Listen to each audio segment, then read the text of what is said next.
ไปดีทุกญาสบายดีปีใหม่ท่านผู้ชมเนาะงานฮิตของประเพณีงานบุญปีใหม่ลาวเฮาหอมน้องเพลงน้องไหมเช็ดยุ่มหัวแล้วมื้อนี้ไม่ลูกสบายดีก่อนเห็นแม่แต่เห็นแม่ปินหน้าใส่กล้องเลยปินมาแล้วปินมาแล้วมีอะไรระบุอ่ะนั่งลูกเจ็บไปได้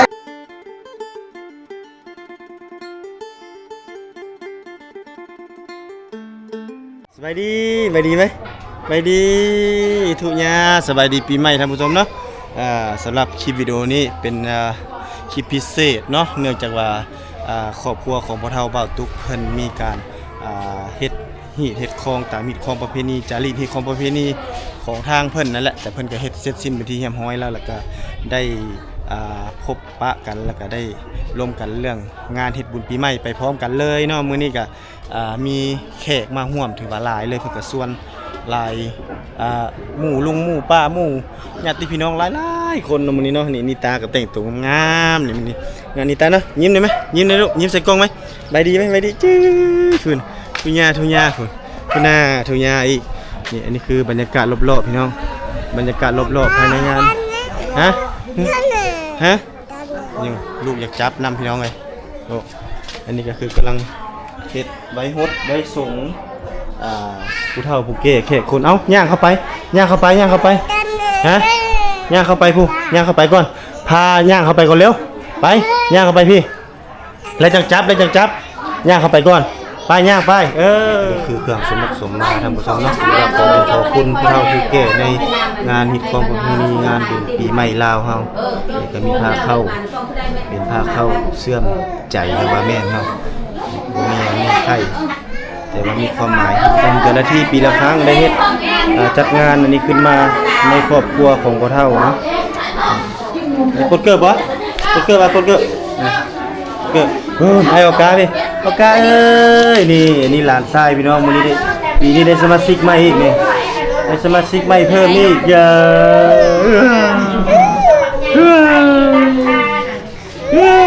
พุ่นหอมน้องเพลงน้องไหมเช็ดยุ่มหัวแล้วมื้อนี้ยุ่มหัวแล้วบายยุ่มหัวแล้วเอานมน้องไปล่ะไปเอานมน้องไปเด็กนมน้องอยู่พุ่นเด้ออนมน้องเด้อเลยอันนี้ก็คือผู้เฒ่าผู้แก่เนาะเขาเป็นมุนนายของบ้านเป็นมาห่วงงานนี่ก็บรรยากาศพี่น้องบรรยากาศรอบๆของเฮือนพระเนกเมฆครัวอยู่ทางด้านพวกพี่น้องเกี่ยวมาห่วงงานทางด้านเนาะปีนี้คือว่าจัดธรรมดาพี่น้องปองปลายชนเผ่าตะโอยเฮากับมาหลายเลยทูเท่าไว้นี่เท่าเอานมให้นะไหมทูเท่ากันทูเร็วพูดลู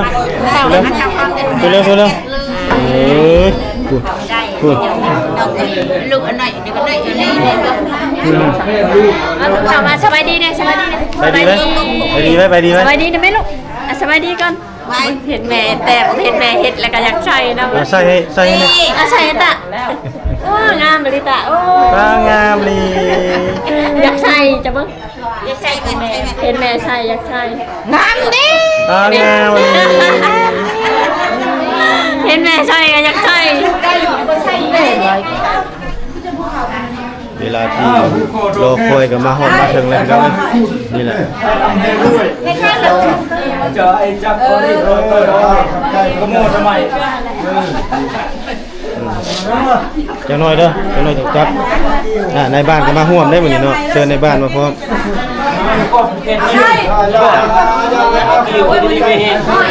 ต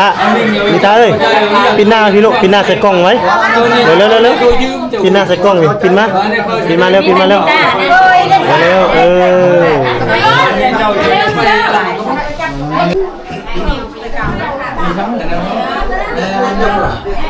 แม่บอกลูกพ่อแม่ก่อนอันนี้อะไรกันน่ะตั้งหน้าจับ ในเฮือนนี่ตั้งหน้าเราเจ้าโคตรลูกตาเลยบ่มีหยังปีใหม่นี้เลยแม่นมีผ้าควนผ้าเขาผ้าหนึ่งนี่เลยแม่นลูกเต้านี่สุมัดสุมาพ่อกับแม่สองนี่เลยแม่นลูกโคโตแค้นหมดทุกคนเลยลูกเต้า ทั้งแม่ทั้งเต้านะบ้าหน้า ปีให ซ่า ม่นี่ก็ว่าบ่มีหยังเนาะแต่ว่าเฮ็ดน้อยๆแต่ว่าความหมายเนี่ยมันใหญ่ความหมายเนี่ยแม่นให้อยู่ดีมีให้ตลอดปลอดภัยเบิดทุกคนน่ะอยู่ให้ร่ำให้รวยอันนี้มีแห้งทางไอ้โชคให้รวยให้แล้ว โชคเด้อให้มันไปนะพี่เก่าวุ่นแนวบ่ดีนะเอาแต่แนวดีๆนะมีแต่เงินแต่ขับหนาวช้าบัดนี้ซา ตาโอ้สมมาแล้วจังอันนั้นบัดเดียว กับพ่อกันมาทุกคนก็ว่าครอบครัวก็มา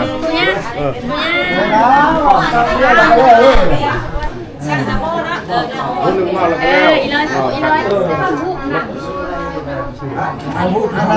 เรื่องภาษาบาลีเนี่ยมันดองบ้วยเด้อ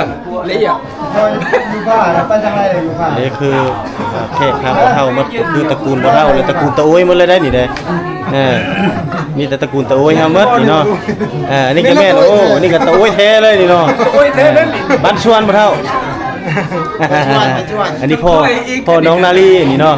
น้องนาลีสาวตะโอ้ยนี่ครับบ่เท่า ไกลว่าเราอยู่หมู่วันดี หมู่ธรรมดา น้ำหนาพาทางน้องหน้าพาทาง นบลูกนบเร็ว สุขคน นบลูกไว้ มาป้าไม่ดักโบดีที่ว่าทั้งวันนวลหูถึงพบถึงใจ ส่งเงินถ้าเอาน้ำบ่เท่าบ่เท่ามีเงินหลายเนาะ ไปเลยเจ้าเยอะ เย็นเป็นสุขลูก นั่งลงครับนั่งลงนั่งมื้อนี้แหละความบ่ดักบ่ดีกันพ่อแม่อโหสิกรรมให้ลูกในมื้อนี้เด้อยอมให้เพิ่นฮัก เอาครับบทสองให้พร เป็นกรรมลูกผู้ใดขี้ดื้อ อันนี้ลูกเต่าเป็นสมาแล้ว เจ้าก็จับจัง ต่อไปไปสองต่อไป บาทเดียวเลย จากลูกเต่าสมุทรสมาแล้วแล้วก็ให้แม่มาแล้วทุกคน เรียกว่าครับ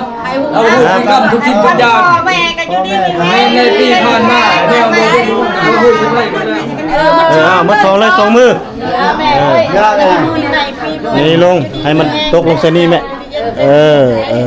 ทงคนมาได้ได้ก็ไม่ได้ทั้งหมดอย่างไรไม่แกงได้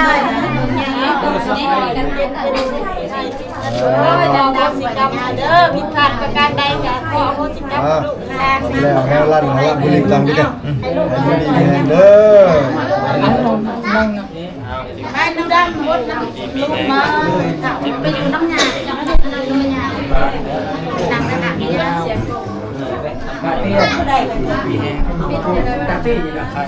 เอา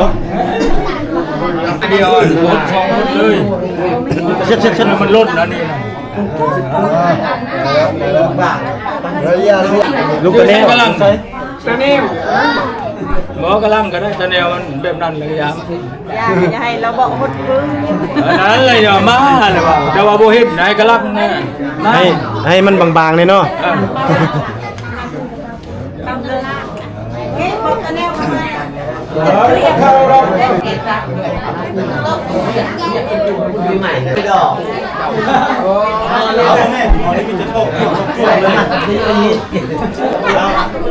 ก็ใครจบต่อ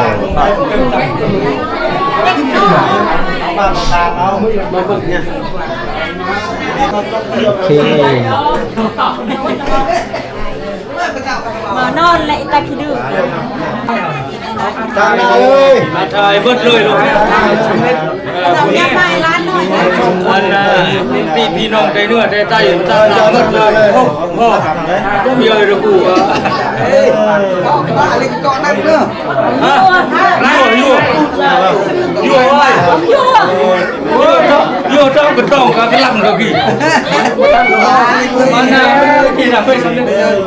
ยังนั่ง เจ็บไปได้ก็ได้ไว้นี่เด้อ แชมเปี้ยนอีก ยืนแล้วเอาอย่าเด้ออันใหม่เด้อร้านขี้ดื้อเนี่ยยังมีกันเด้อ เติดบ่เห็นได้เติดเลย บรรยากาศนะ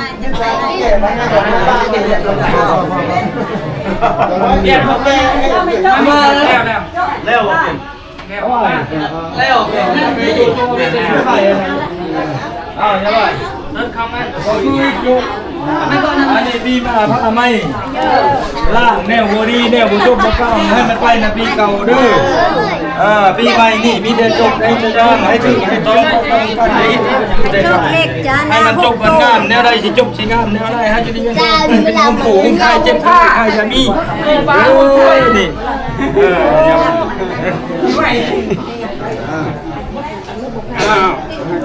กูนี่ดีกูได้ดี เข้าเลยแม่มือจะนะ กูได้มันงามให้น้ำใช้ตัวงามตัวจบตัวเพื่อนในล่างมันเลยดูแล้วตัวเพื่อนคืออันตัวเก่าตัวเกเลยไปทอนไปอ้อมเป็นผูกบ้านนอกเคยมาไปไหนปีใหม่เนี่ยปีเก่าปังเด้ออย่าเอาปีเก่าเอาปีใหม่ให้โชคให้ลาภให้อยู่ดีมีแห้งอย่าเจ็บอย่าไข้อย่าไออย่าหนาวนึงเลยอ้าวเฮ้ยอ้าวอยู่ดีมีแห้งกินข้าวผ้าเลยกินปลาหุ้มถ้วยอย่าอันนั้นนะกินไข่กินมันพอดีได้อันไหนให้โชคให้ลาภในปีใหม่ป้ารถปีเก่าเนี่ยสบายใจเก่าเก่า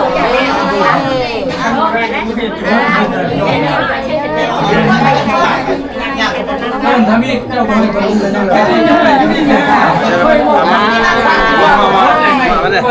งานน้ำอ้อยแม่ละชุ่มเชยปีใหม่ปีเก่าคุณไปปีใหม่มาเวียนนั่นแหละมาเราเริ่มไม่ได้เอาไปจักปักกีในยักษ์ฟองย่อด้วยอะไรกันมาปราบด้านดูอยู่จะไปเอาไปจักปักกีเนาะหมอ ให้มันคงขนมแกนใช่น้ำพริกแห้งลูก ใหญ่มันผ่าการตะเวนได้เยอะ ผิดพลาดครับ โอนตังนาเนี่ยไปเดี๋ยวบอก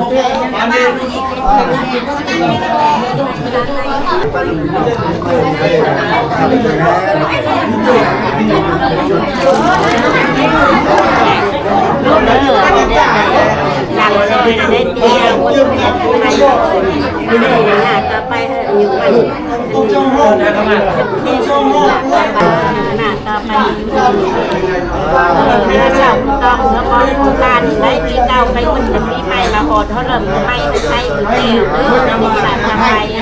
มันก็เลยเป็นเราให้เป็นใหม่เป็นน้ำปีเก่าในปีใหม่รับสวยนะอย่าให้เกินอย่าให้เกิน ดูพี่ดูนี่เด้อไอ้ดูนี่แม่กันมาเลยเยอะๆมาจอจอได้บุญแห่งกันเด้อนี่มาจอ อันว่าใส่ยา โดย จับ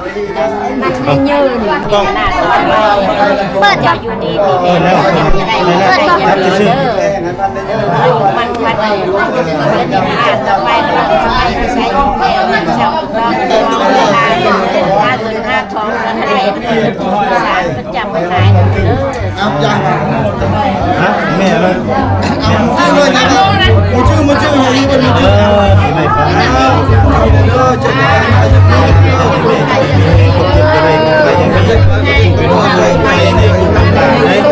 เจ็บอย่างจมยืนมันยืนในนี้ มาในเช้าก็เนาะจังคงแค้นเนาะมาไหมเอาหมด เอาตัวนี้ก็ได้เอา อันนี้ทั้งสองคนให้อยู่ดีมีแห้งดีไหมดิยังมาอีก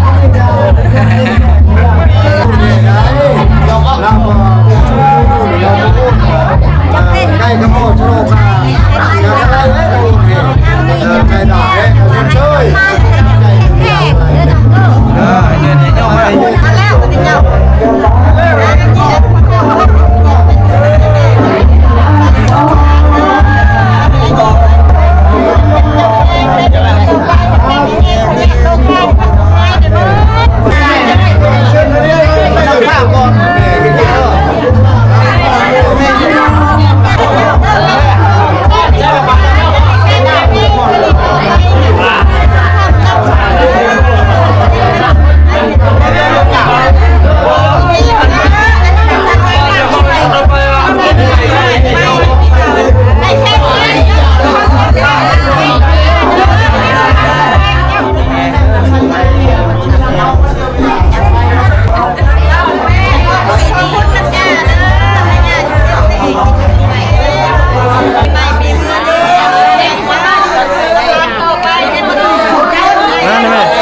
ได้แม่เนี่ยแม่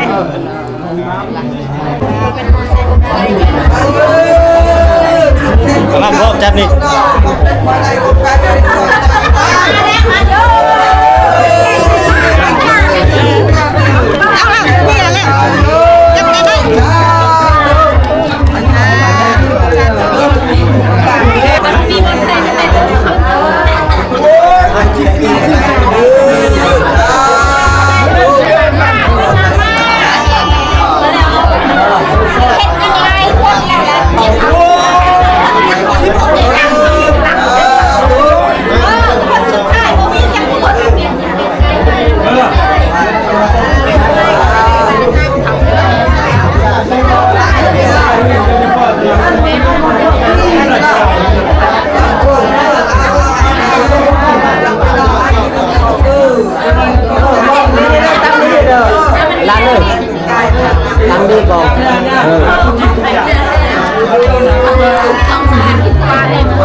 เอาละได้เงินได้ครับเป็นน้ำมันโพเป็นน้ำมันโพ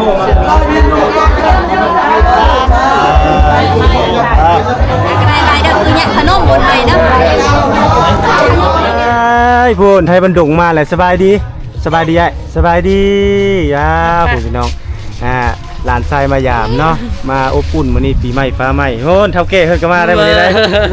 สบายดีเฒ่าแก่ สบายดีปีใหม่มาพร้อมกับครอบครัวพ่อกำนันเป็นจังได๋ไปเอาแล้วว่าอยู่อนุสิตน่ะ ได้แล้วเฮ้ยใส่ครับ